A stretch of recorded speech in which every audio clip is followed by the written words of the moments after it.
प्रियदर्शनी कराड तालुका rickshaw चालक मालक संगठना संस्थापक श्री अशोक राव यशवंत पाटिल, इन्होंने आज ऑटो रिक्शा फिटनेस विलंब के लिए जो हर दिन 50 रुपये शुल्क देना पड़ता है, वो शुल्क रद्द करने के लिए निवेदन आज आरटीओ ऑफिस में दिया।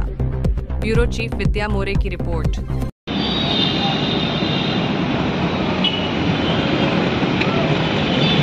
आज महाराष्ट्र राज्यामध्ये सर्व रिक्षा चालक मालक संघटनेने बंद पुकारलेला आहे। रात्री 12 वाजल्यापासून काल त्या संध्याकाळी 5 वाजेपर्यंत संपूर्ण बंद आहे। सगळ्यात प्रभावीपणे कोल्हापूर जिल्हा 16,000 रिक्षा 8 तालुक्यामधील त्यांनी संपूर्ण बंद ठेवलेलं आहे। आणि आज त्या ठिकाणी माननीय मुख्यमंत्र्यांनी सुद्धा त्यांना दुपारी बैठकीसाठी बोलवलेलं आहे। रिक्षावाल्यांचे जे महत्त्वाचे प्रश्न आहेत, सगळ्यात महत्त्वाचा प्रश्न म्हणजे रिक्षा पासिंगला फिटनेस दंड जो आहे 50 रुपये शुल्क।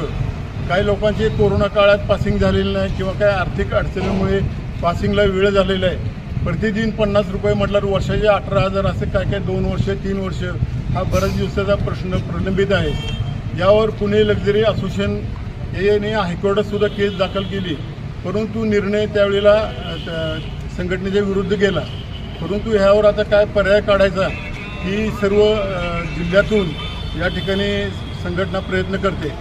आज सातारा, सांगली, कोल्हापूर, सोलापूर, पुणे, लातूर महाराष्ट्रातील 36 ते 36 जिल्ह्यामधून सगळीकडे 2-3 वेळा निवेदन देऊन आंदोलनसुद्धा झालेले आहेत। कोल्हापूरमध्ये सुद्धा फार मोठ्या प्रमाणात सगळ्यांनी या ठिकाणी भाग घेतलेला आहे। त्यांचाही निरोप आला। तसेच आपले सांगली मिरजचे महाराष्ट्राचे आमचे अध्यक्ष महेश चौगले महाराष्ट्राचे अध्यक्ष आहेत, तसेच लातूरचे मच्छिंद्र कांबळे व सर्व महाराष्ट्रातील पदाधिकारी त्यांनी या ठिकाणी निरोप दिला की सातारा जिल्ह्यातील कराडमध्ये तुम्ही एक निवेदन द्या।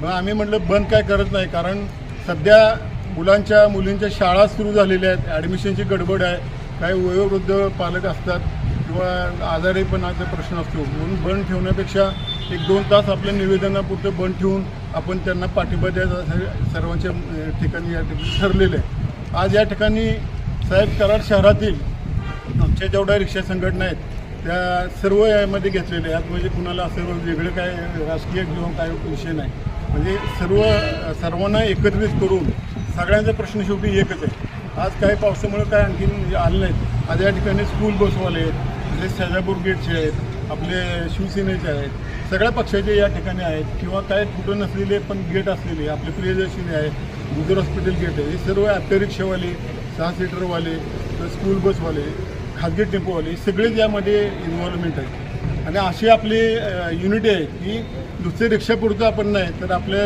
जीप, टॅक्सी, टेम्पो, लक्झरी या बऱ्याचशी वाहनं आपण आपल्या महाराष्ट्रात ही पहिलेच असं संघटना आपली प्रियदर्शनी की सगळ्यांना आपण इन्व्हॉल्व करून पद्धतीनं पोहोचवण्याचा आम्ही शब्द देतो आहे। त्याबरोबरच आपल्या ज्या भावना आहेत त्या भावना ही योग्य फोरमपर्यंत आपल्या पोहोचून जातील असं आपल्याला मी आश्वस्त करतो आहे।